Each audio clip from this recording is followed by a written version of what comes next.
वो इस बात से कि बाहर इमरजेंसी अलार्म बज गया था और मधु और नर्स उसी की तरफ दौड़े चले आ रहे थे।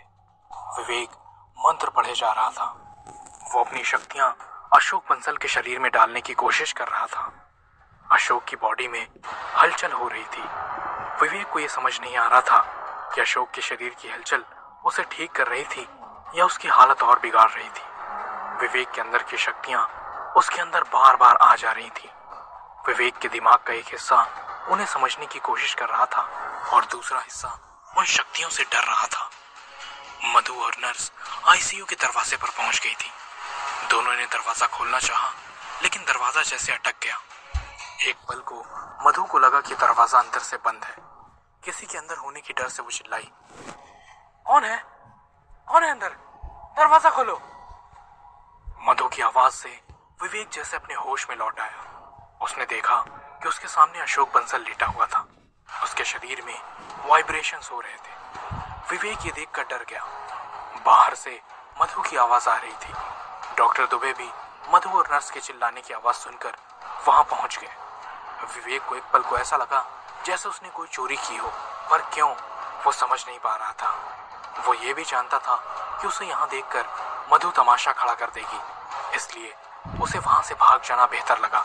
लेकिन कमरे में बाहर जाने का एक ही दरवाजा था और उस पर मधु खड़ी थी। विवेक को कुछ समझ नहीं आ रहा था। वो एकदम ब्लैंक हो गया था। मधु, नर्स और डॉक्टर दुबे बाहर खड़े थे। गार्ड्स को आने में टाइम लग रहा था।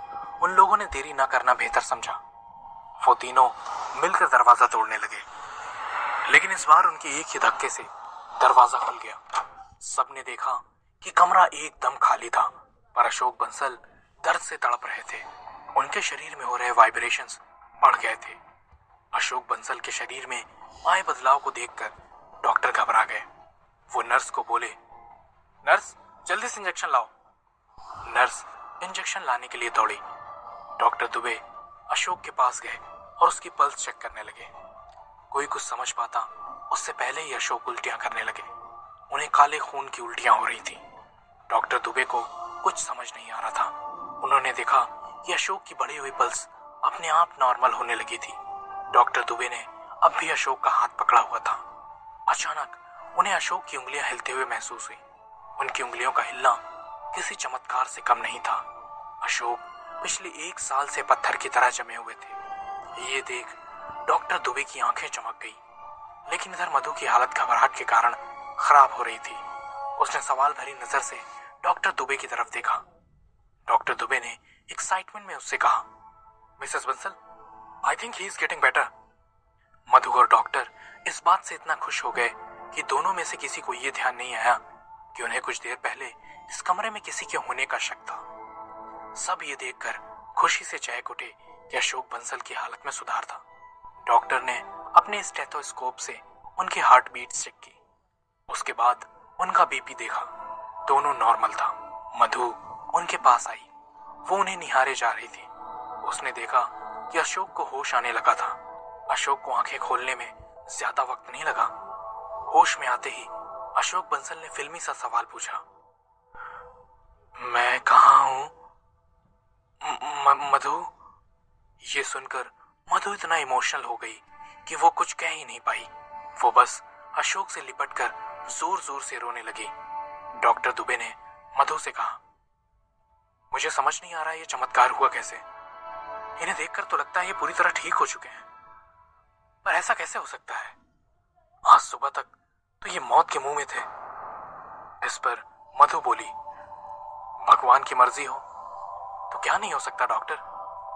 ये चमत्कार उसी का है। मधु इतनी खुश थी कि वो किसी भी सवाल में उलझना नहीं चाहती थी, पर डॉक्टर दुबे सोच में डूबते जा रहे थे। वो आगे बोले, मुझे ऐसा लगता है कि हमें उन्हें एक बार फुल बॉडी चेकअप के लिए भेज देना चाहिए।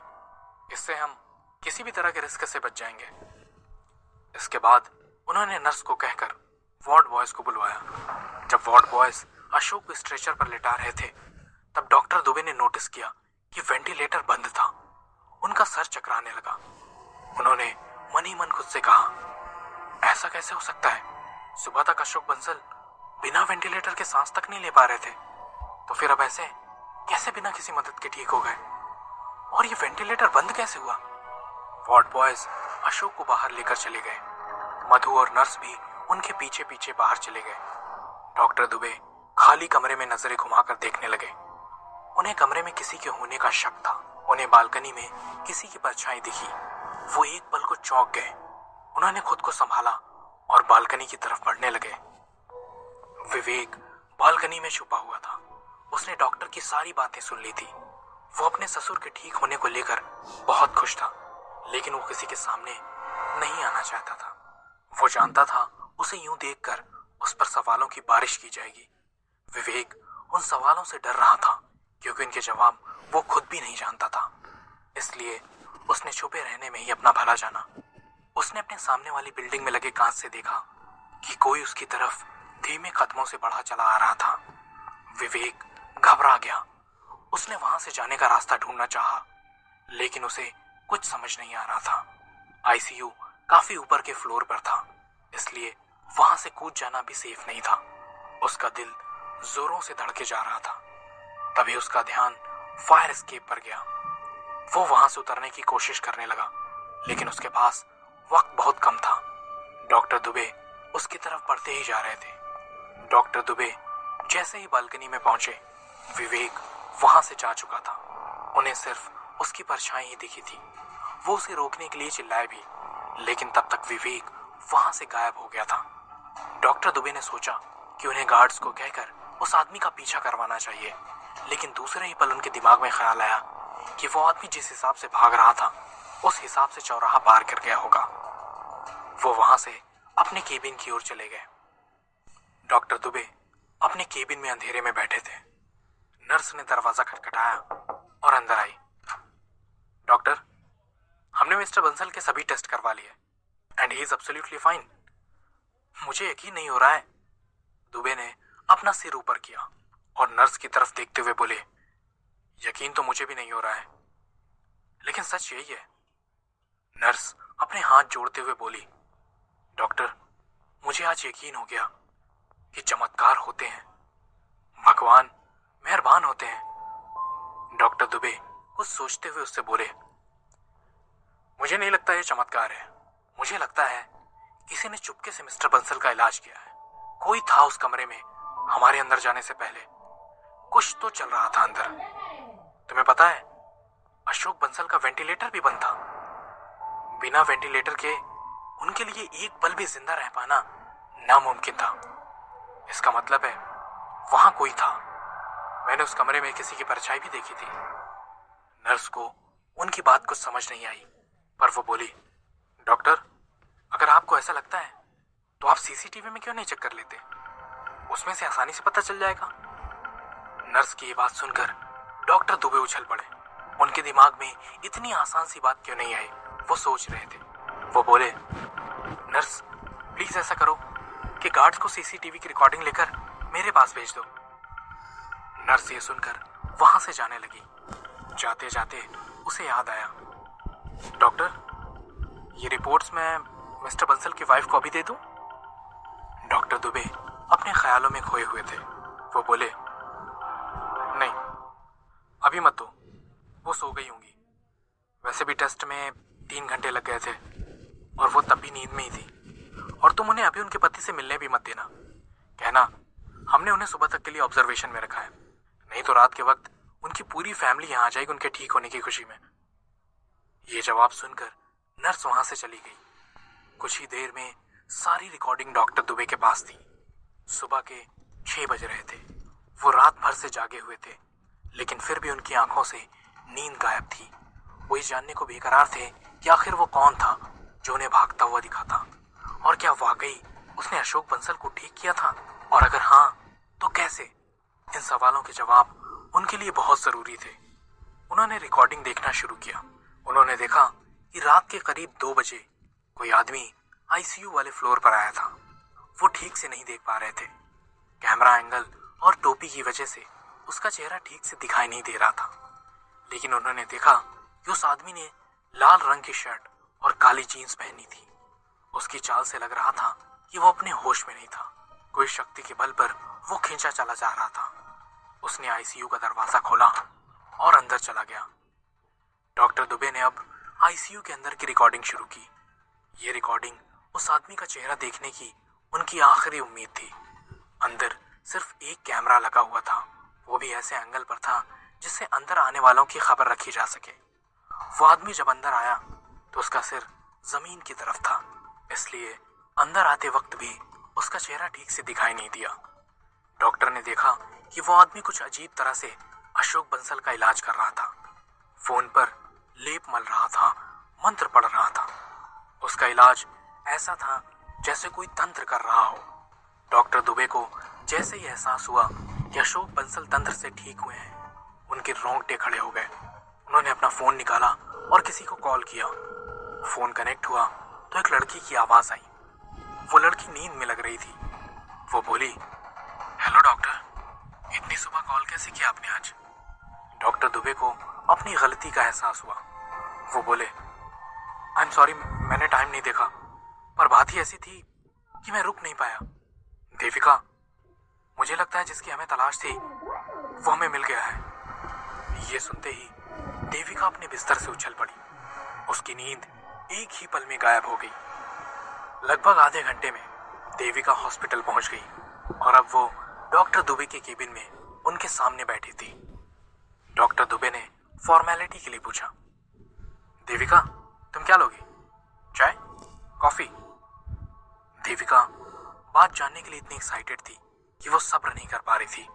वो बोली, ओह कट द क्रैप डॉक्टर, मैं सुबह सुबह यहाँ कॉफी पीने नहीं आई हूँ। आप ये बताइए वो है कौन? डॉक्टर दुबे थोड़ा झेंप गए। वो बोले, मैं ये नहीं जानता कि वो है कौन। लेकिन ये बात सुनकर देविका चिढ़ गई। वो बोली, आपने ही तो कहा था कि आपको वो आदमी मिल गया है, अब आप ही। डॉक्टर दुबे उसे शांत करते हुए बोले, देविका मेरी बात सुनो, मतलब वो देखो जो मैं तुम्हें दिखाना चाह रहा हूं। डॉक्टर दुबे ने देविका को सीसीटीवी फुटेज दिखाई। अशोक बंसल के इलाज का प्रोसेस देखकर उसकी आंखें फटी की फटी रह गईं। वो बोली, ये तो पंचभूत क्रिया है। डॉक्टर दुबे मुस्कुराते हुए बोले, हाँ मैं यही बताना चाह रहा था। फाइनली वो इंसान हमें मिल गया है जो तुम्हारे दादाजी को ठीक कर सकता है। देविका की खुशी का ठिकाना नहीं था। वो बोली, डॉक्टर लेकिन ये आदमी है कौन? इसमें इसका चेहरा ठीक से समझ नहीं आ रहा है। डॉक्टर दुबे उदास हो गए और बोले, वही तो समझ नहीं आ रहा है, बस एक बार ही हमारे सामने आ जाए तो सब कुछ बदल सकता है, सब कुछ। दूसरी ओर सुबह मधु जैसे ही उठी, नर्स ने उसे रिपोर्ट्स देते हुए बधाइयां दी। मिसेस बंसल, कॉन्ग्रेचुलेशंस, आपके पति अब बिल्कुल ठीक है। उसकी ये बात सुनकर मधु खुशी से झूम उठी। उसने अपने पर्स में हाथ डाला और 2000 का नोट निकालने लगी। फिर उसने कुछ सोचा और वो नोट रखकर 500 का नोट निकाला और नर्स को देना चाहा। 500 का नोट देखकर नर्स को अजीब लगा। वो शहर के सबसे बड़े हॉस्पिटल की नर्स थी, कोई दाई अम्मा नहीं। 500 का नोट देखकर उसने बुरा सा मुंह बनाते हुए कहा, इसकी कोई जरूरत नहीं है, आप रख लीजिए, मेरी तरफ से गरीबों को दे दीजिएगा। ये सुनकर मधु के चेहरे की खुशी और बढ़ गई। वो नर्स से बोली, मैं अपने पति को कब देख सकती हूँ? जवाब देते हुए नर्स बोली, बस कुछ ही देर में उन्हें आईसीयू से प्राइवेट रूम में शिफ्ट कर दिया जाएगा, आप तब मिल सकती हैं उनसे। नर्स का इतना कहना था कि मधु ने शनाया को फोन लगाया। हेलो शनाया, जल्दी से हॉस्पिटल आ जाओ। हाँ, सब ठीक है। इनफैक्ट इससे ज्यादा अच्छा कुछ हो ही नहीं सकता। तुम्हारे डैड पूरी तरह से ठीक हो चुके हैं। कल रात में हुआ ये, अरे मैंने इसलिए नहीं बताया रात में क्योंकि उन्हें टेस्ट के लिए ले गए थे और डॉक्टर ने उन्हें अंडर ऑब्जर्वेशन रखा हुआ था। तो तुम रात में आकर कर दी भी क्या? अच्छा, अब सारी बातें फोन पर ही करोगी या हॉस्पिटल भी आओगी? शनाया ने विवेक को उठाया और उसके साथ हॉस्पिटल के लिए निकल पड़ी, जहां वो अनजान लड़की देविका और डॉक्टर दुबे विवेक की ही खोज में थे। क्या देविका और डॉक्टर दुबे विवेक से टकराएंगे? क्या वो उसे पहचान पाएंगे? और क्या होगा जब विवेक का सामना देविका से होगा? क्या होंगे इन सवालों के जवाब? कमेंट बॉक्स में कमेंट करके जरूर बताएं।